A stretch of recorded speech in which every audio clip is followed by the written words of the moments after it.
بسم اللہ الرحمن الرحیم۔ السلام علیکم ورحمۃ اللہ وبرکاتہ۔ اسلام میں کل 30 سہام ہیں جن کے بارے میں آج ہم بات کریں گے اور آپ کو ان کی تفصیل کے بارے میں بتائیں گے۔ ویڈیو کو ضرور شیئر کیا کریں۔ اسلام کی بات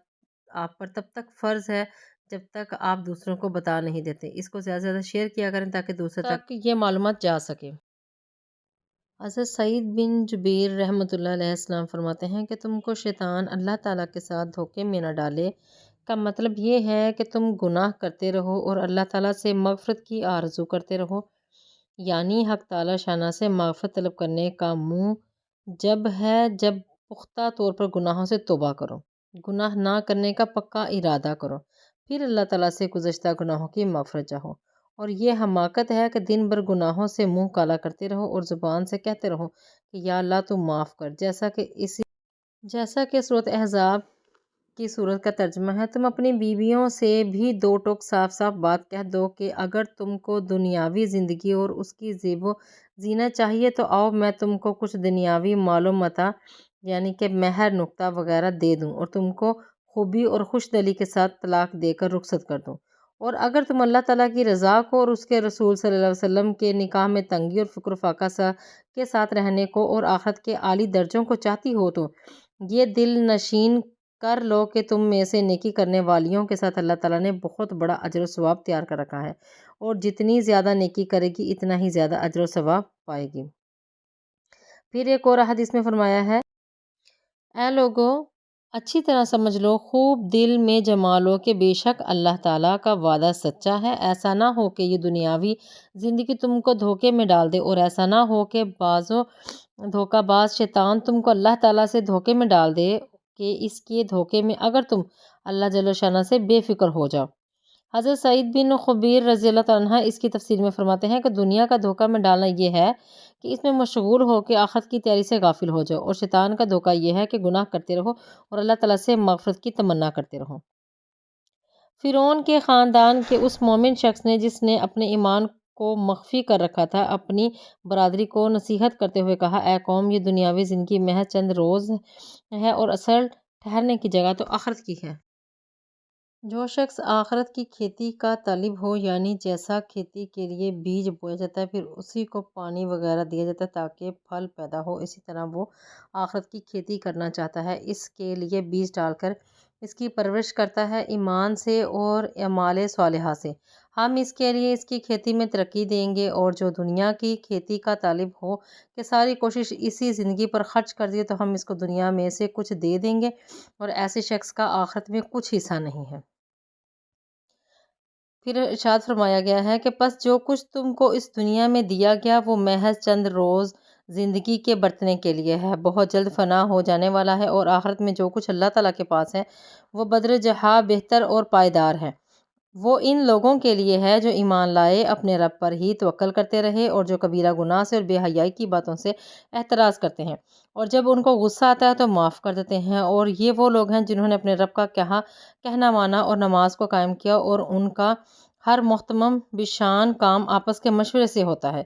اور وہ لوگ ہیں کہ ہم نے جو کچھ ان کو دیا ہے اس میں سے خوب خرچ کرتے ہیں،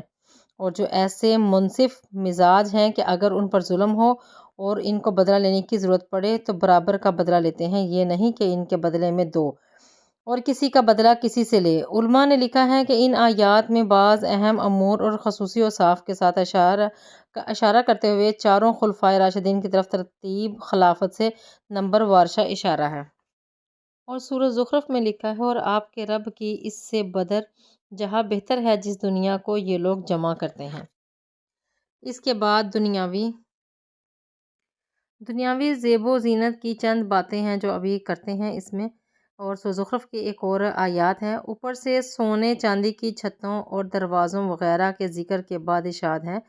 اور یہ سب کا سب صرف دنیاوی زندگی کی چند روز کمرانی ہے، 2-4 دن کی بہار ہے، اور آپ کے رب کے یہاں آخرت تو متقی لوگوں کے لیے ہے، یعنی کہ آخرت کا ذکر ان لوگوں کے لیے ہے جو متقی، پرہیزگار اور صرف اللہ پر توکل رکھنے والے ہیں۔ اور توبہ کا ذکر بھی اسی لیے اس طرح سے آیا ہے کہ اگر آپ نے توبہ کی ہے تو پھر ان کاموں سے منع ہو جائیں جس کاموں سے آپ نے توبہ کی ہے۔ یہ نہیں کہ ایک طرف آپ کرتے جائیں اور دوسری طرف آپ توبہ کرتے جائیں۔ توبہ کا مطلب ہے ان گناہوں سے ڈر جانا جو آپ نے کر لیے ہیں، ان گناہوں سے ڈر کر اللہ تعالیٰ سے توبہ کریں، اور ڈرنے سے مراد یہ کہ ان کاموں سے منع ہو جائیں۔ جب آپ کو ایک حقیقت کا پتہ چل جائے کہ ان کاموں سے ہمیں اتنا گناہ ملے گا، اللہ کا اتنا عذاب ہوگا، جب آپ ڈر جائیں اللہ تعالیٰ سے، تو پھر اللہ تعالیٰ سے جب توبہ کرتے ہیں ڈر کے، تو پھر اس کے بعد وہ گناہ کرنے کی ہمت نہیں کرتے، اس کو کہتے ہیں توبہ کرنا۔ اور بار بار توبہ کر کے اور پھر بار بار گناہ کرتے ہیں، پھر توبہ کرتے ہیں، توبہ کرنا اور بات ہے، لیکن بار بار ان گناہوں سے خود بچنے کی کوشش کریں، پھر توبہ توبہ بنتی ہے۔ اور جو لوگ دنیا کی زندگی میں بھی بہت زیادہ عیش و عشرت چاہتے ہیں، اور وہ یہ بھول جاتے ہیں کہ ہم نے واپس بھی جانا ہے، ہمارا ادھر بھی وعدہ ہے، ادھر جہاں سے ہم آئے ہیں ہمیں وہاں پہ بھی جانا ہے،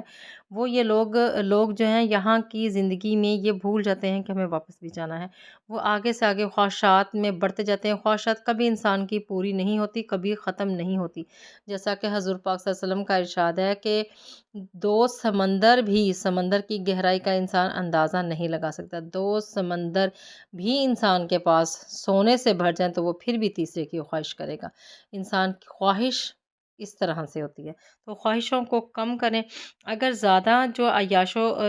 جو ہے وہ زیادہ خواہشات جو ہیں، اگر وہ اچھی ہوتی، اگر یہ دنیا کی یہ ساری چیزیں اچھی ہوتی، تو پھر ان سب کو دھوکہ نہ کہا جاتا۔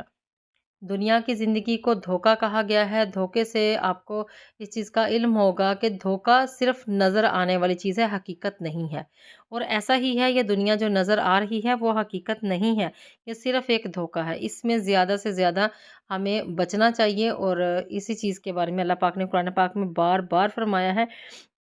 کہ کن لوگوں کے لیے جو ہے وہ آخرت ہے اور کن لوگوں کے لیے دنیا ہے۔ یہ انسان پر ہی اللہ پاک نے چھوڑ دیا ہے کہ وہ کیا چاہتا ہے اور کیسے چاہتا ہے۔ جیسا اللہ پاک نے فرمایا ہے کہ آپ مجھے جیسا گمان کرو گے میں ویسا ہی آپ کے ساتھ ہے، آپ مجھے پاؤ گے۔ تو ہمیں جو ہے وہ اگر توبہ کی طرف جانا ہے تو پھر توبہ کر کے ہمیں کوشش کرنی چاہیے کہ لوٹ آئیں، اللہ کی طرف لوٹ آئیں، اور جو غلطی گستاخیاں ہوگی ان کو بس اللہ سے جب توبہ کر لی تو پھر ان کو دوبارہ نہ کرنے کی کوشش کریں، اور اللہ کے پھر ہو جائیں، پھر اس پہ پورا توکل کریں۔ اللہ تعالیٰ جب بندے کے ساتھ ہوتا ہے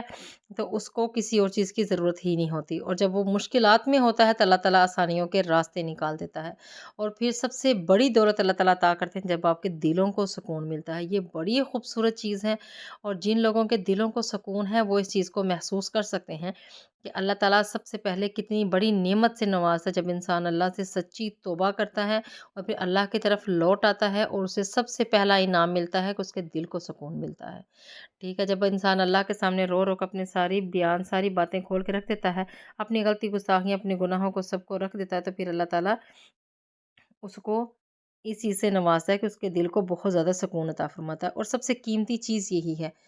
کیونکہ میرے بہن بھائیوں، انسان پیسے سے سب خرید سکتا ہے، وہ چیز جو خریدی ہوتی ہے وہ تھوڑی دیر کے لیے ہوتی ہے۔ مجھے اجازت دیجیے، اللہ حافظ۔